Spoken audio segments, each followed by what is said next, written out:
Kasha Rockmod today. This is an original that belongs to my buddy Jason. I've paired it up with his VHT 2150 power amp, and this is probably best known as the Dan Huff preamp from back in the day. There's 3 modes on here. The appropriately named burn mode, I think, is the one most people are familiar with. You can see over on the left, basically you've got like a gain control and a post gain control and a volume. Then the clean and the crunch channel have their own separate kind of like pre-gain controls on there. I think of it as like a trim control. So you sort of set everything up for the burn channel, and then you can bring in more or less for the crunch and clean channel. The clean channel has its own EQ, the crunch and the lead share an EQ on there, and then each channel has its own master volume. So let's pull some sounds on it. We're going to start out on the burn mode. I'll just stay where I was for that little intro solo on there.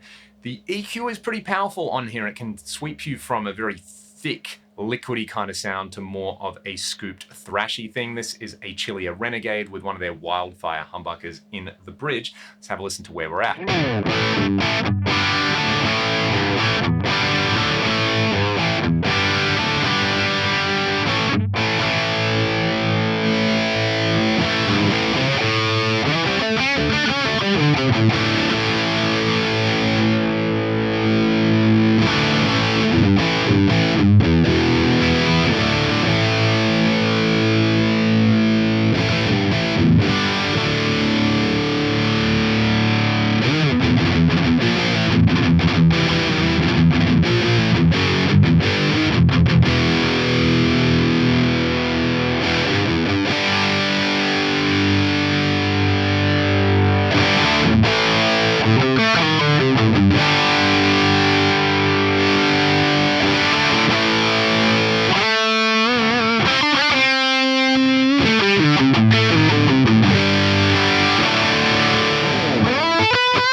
Very thick sounding. It's got that liquid lead sound that people were chasing back in the day. Let's try the crunch mode, I think over here in the middle.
actually got quite a nice Marshall style crunch happening, and boosting it with the SD1 and adjusting that pre-gain control over there can kind of push it more towards that burn mode. Let's hear the clean sound now. I'm going to jump from this guitar for a little bit over to the Tyler JTG.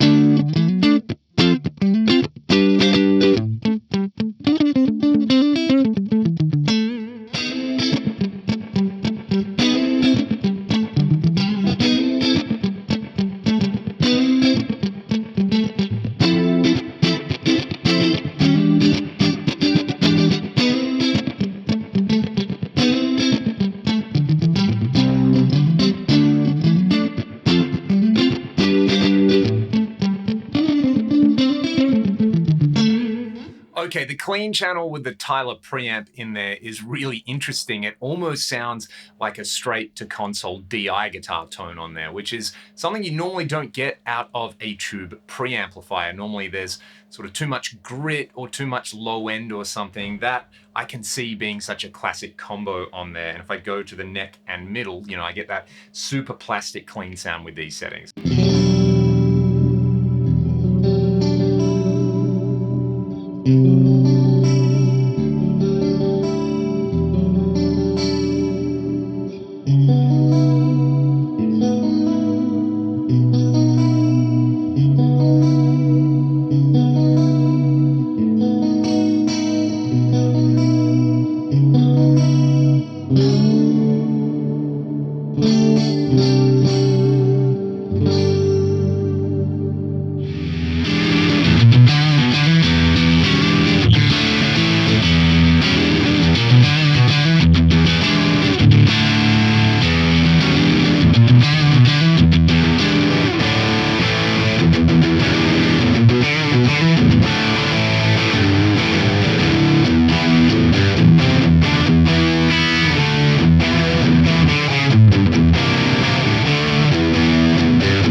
psyched with the Les Paul as well. Like the burn channel has so much gain and saturation. I quite like that crunch mode on there boosted with the SD1. And we heard the cleans. I think that's a pretty unique thing. Again, it's got that straight to console DI thing on there. Now, Jason lent me his Soldano Caswell X99 and a Morin preamp as well. I've obviously tried a lot of other preamps. I've got the Synergy stuff, the Soldano stuff. You know, this is like a full-blown addiction at this point.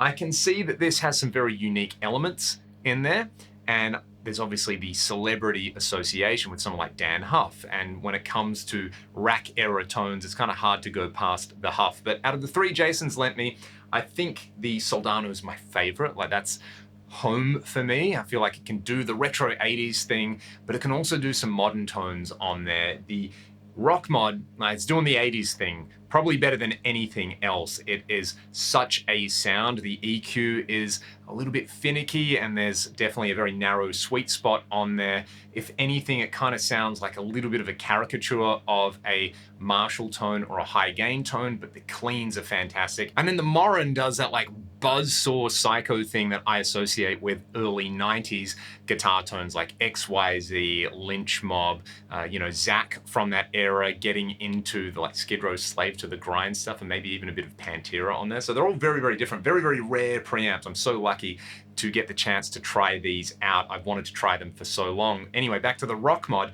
I know these are being reissued, so I'd be really curious to try one of those at some point and see what they improve. I think the big downside to this is when you EQ the burn channel, that EQ doesn't really sound that great on the crunch channel and vice versa. It's like getting the burn channel to cut enough is way too bright on the crunch, and getting the crunch just right is way too dark on the burn channel. So while there are those different modes on there, I don't think it's like a true channel switching preamp. So maybe that's something they will address with the upcoming re-release, kind of like Soldano did with the X88 IR, having the ability to have channel 2 and channel 3 as either the crunch or the overdrive mode, adding the fat switch on there, adding the bright switch. I think that's a really good example of taking a classic preamp from that era and updating it a little bit. So very curious to see what the Rockmod brings to the table. But for now, I'll just say, firstly, a massive thank you to Jason for loaning me all this gear. It's been super inspiring trying it out, especially that VHT power amp. What an absolute beast. If you like what I'm doing here on the channel, there's links in the video description to support me. I'll play you all out a little bit more with this Kasha Rockmod, and I'll see you all on the next one.